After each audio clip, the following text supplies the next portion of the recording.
我叫吴作生，今年56岁。我从烘糕生产制作将近40年。烘糕是怀宁的非常历史悠久的一个名片，它的生产工艺已经有1600多年历史了。相传呢，这个在大明云罗年间，曾经作为贡品上供给皇帝品尝，因此呢，得名为贡糕。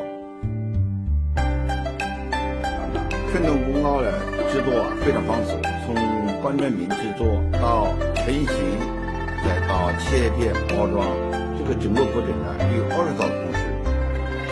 烘糕原材料很多彩，它一个呢就是用我们当地30寸糯米，3厘才1寸这么一个糯米。第二个呢用本地的油麻，再呢用糖，过去人没有白砂糖，就是用那个麦芽熬成那个糖，再跟这个糯米泡熟以后磨成粉。这个用芝麻油，再用那个糖做成了糕。因为这个手工很精细制作工艺也比较难所以那个成本也比较少。当时有钱人在制造。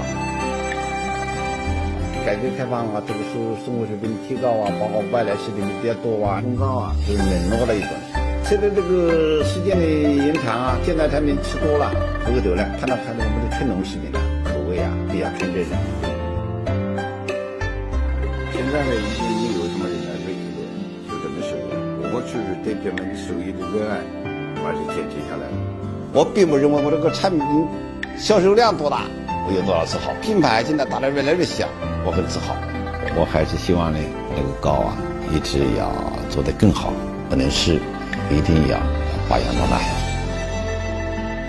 好多人劝我这个可以扩大规模这里成人服务提高销售我总有这个经验，任何东西过分的膨胀以后就保持不了原来纯度，那么就失去了本身这个文化纯度。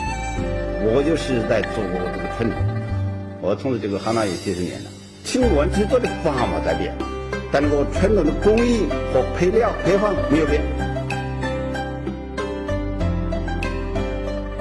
烘糕就像一条纽带和这小小的线条连在一起，把传统一直延续下去，无论到了哪里。